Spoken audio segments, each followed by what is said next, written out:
kind of go deep on this. And I can imagine just getting all these schedules working and getting all these amazing guys in the room was a victory unto itself. But there's just so many layers to product development that I think most people in the industry don't understand unless you're a part of something like this. So it's super cool for you guys to lay it out.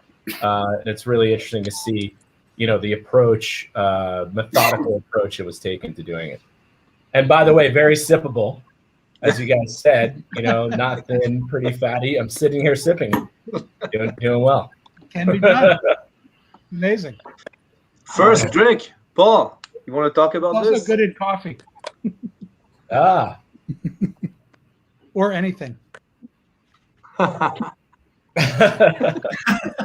Maybe he does a great apple tart with that, actually.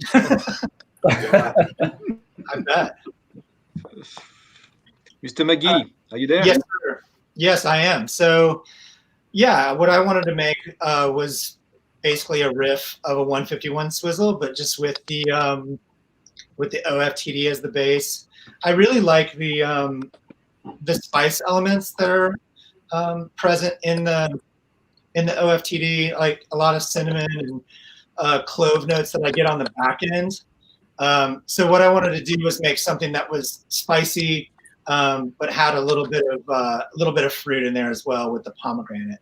So yeah, you can read the recipe, and the best part about this is that you can sip on it for a long time. Like I've been sipping on this one here for a while. But yeah, I really like all the elements that are there. It does have quite a lot of weight to it, but it really works well with other rums as well. Even though the OFTD swizzle is solely OFTD, it really works well with other rums, which I really like too. Cool. I just got an idea, but I won't talk about it online. I'll call you guys later. Let's talk about it in Barbados. 2.0. I'll call Alexander first. You know how it works, and then I'll call you. Somebody asked for an overproof pineapple, please. I love that. I don't know if that's something. Man. Thanks, I'm trying Paul. To kill him. Anything else you wanted to add? Okay, guys. Little spoiler. I just put for when you guys come. Don't tell anybody. I think everybody's listening. I'm going to get killed. I just put some of the Stiggins into an Isla whiskey barrel. And you know what? I thought would yell at me. Actually is really, really nice. That roasted elements that you get. Anyway, that's another thing. The barrel is waiting for you guys. It's right here. I cannot wait. Okay. Well, maybe the barrel can come to you. We'll see what we can do. Next drink.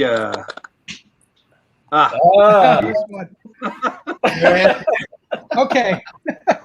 I was reading I was researching something in old newspapers a couple weeks ago, and I was researching that whole Kilroy was here thing where people used to write it all over everywhere as graffiti, and who the hell is this guy Kilroy?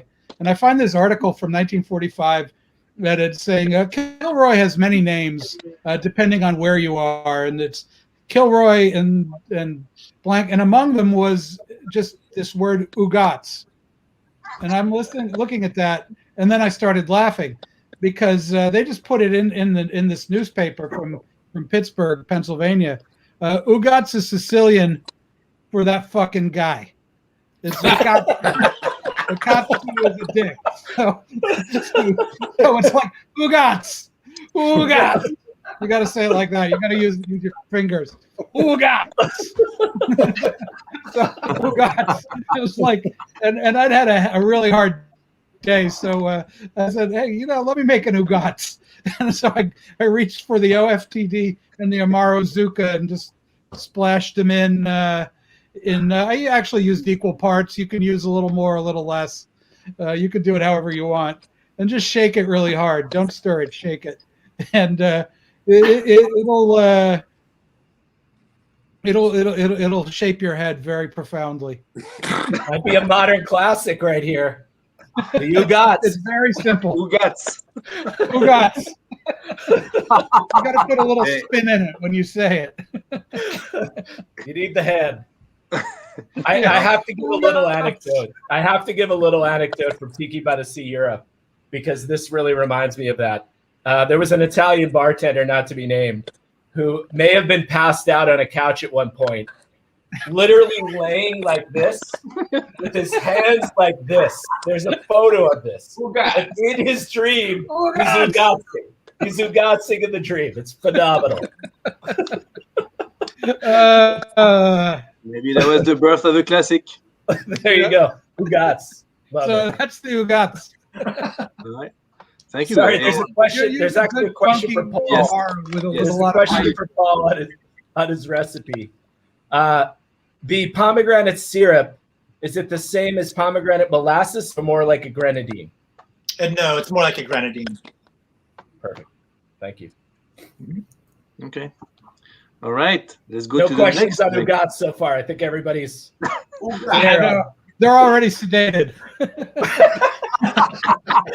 They're off practicing their hand gestures. Ugats. It's more about the delivery than it is the actual making of the drink. And the most Parisian of all of us, Scotty Shooter. All right. Oh, that's beautiful. All right. Well, so my addition for this is one of my first couple drinks that I made with OFTD. And I was kind of going back to the roots, Don the Beachcomber. It's very zombie-esque in style. You see it's a little heavy on the rum. You're working with 3 different. You're working with OFTD, the Stiggins Pineapple, and the Plantation Barbados 5. The passion syrup is done with fresh passion fruit and then Szechuan pepper. And yeah, I think you're only going to need about one of these, and it'll get you. Yeah, it looks like it. Where you going.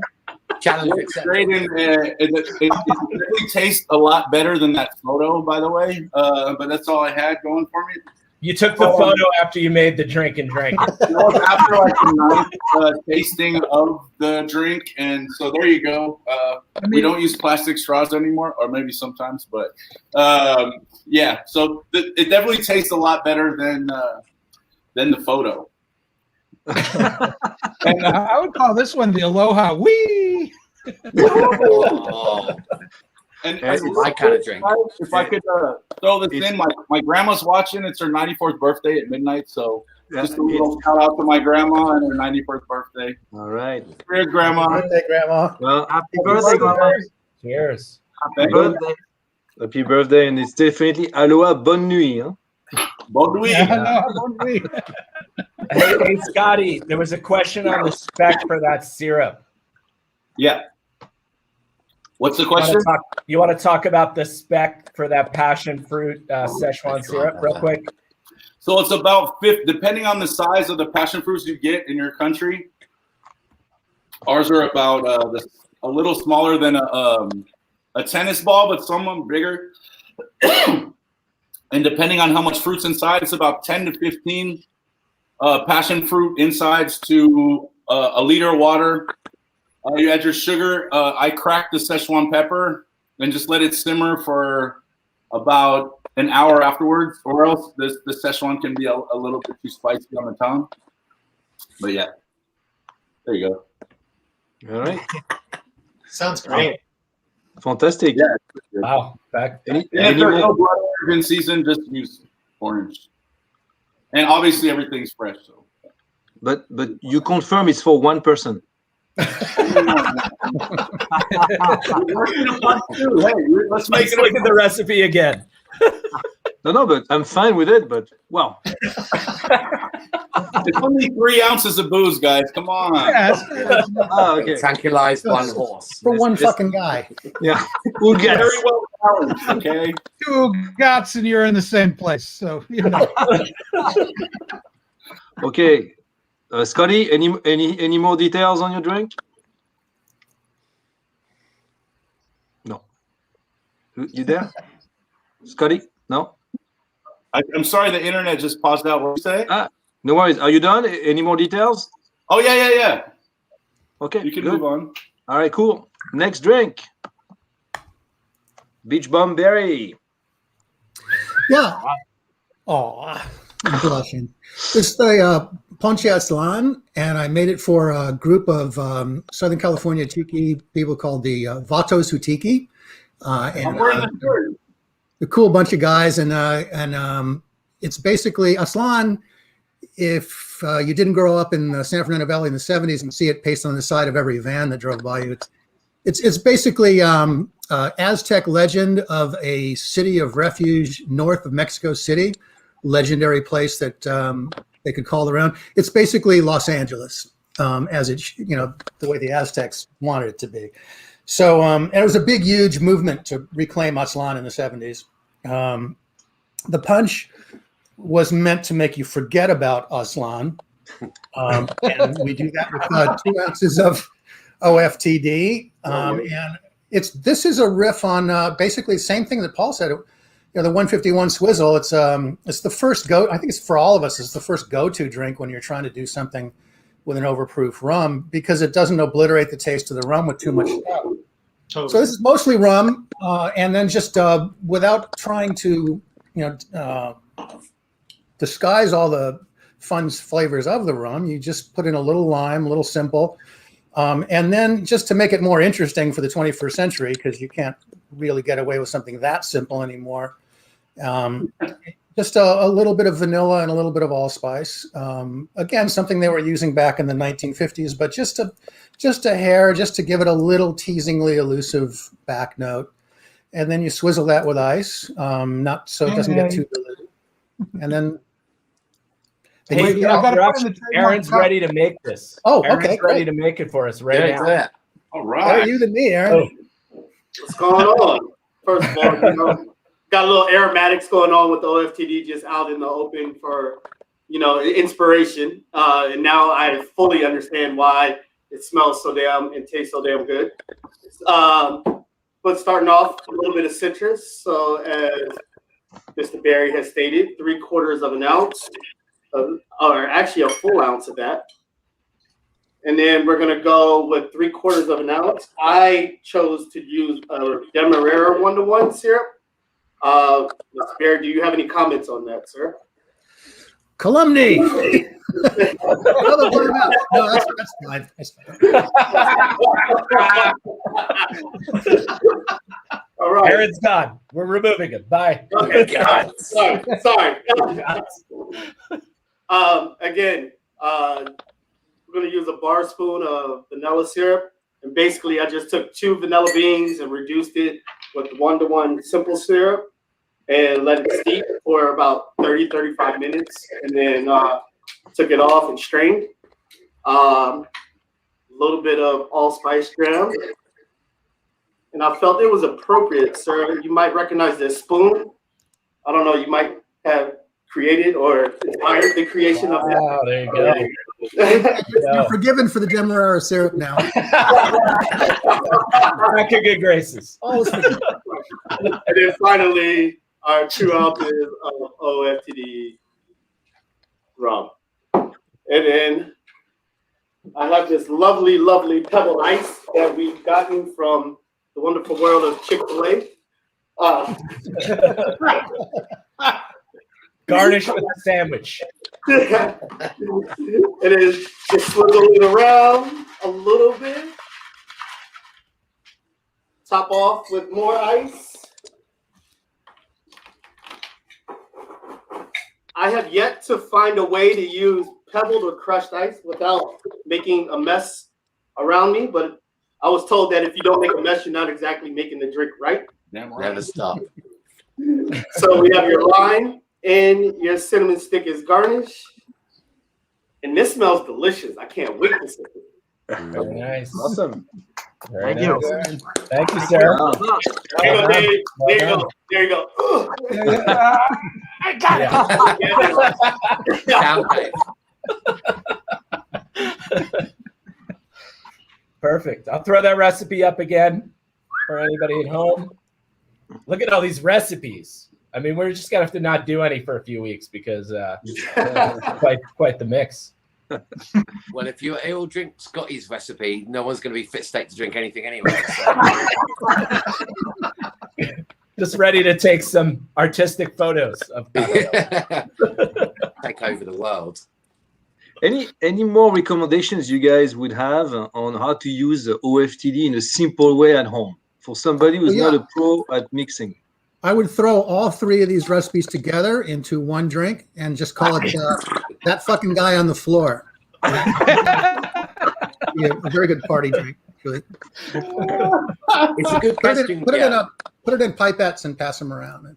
It's a good question because I haven't provided a recipe, but I've been at the front end of introducing OFTD to bartenders around the world, and it's wonderful in context with other rums because it's a wonderful example of how you can use a large amount of alcohol, not just to knock someone out and for the thin ethanol itself, but to carry big flavors. And what it's done is really inspired people. I can give you examples there's a bar in Cardiff in Wales right now that are making OFTD slushies just for the hospitality industry over the course of the next 2 months. In fact, the next 2 or 3 months, I think. I've been sipping on today a pre-made cocktail that one of our customers have made with OFTD and green tea and raspberry. I've seen quite a broad array of applications for it, not just people trying to pass me shots of it at 2 a.m. to try and make me bring it back up again. It's like the people have embraced what OFTD is really about and how they can sort of bring it to life. Mm-hmm. I'd love to hear more in the chat, for example. Like I'd love to hear how some of these guys are using it, because that's what we did when we set about doing it. We were trying to create. That was part of the energy in the room. We were trying to create something for ourselves, but also, as Paul said, as Jeff said, like we were trying to create something for bartenders, for like to try and create our own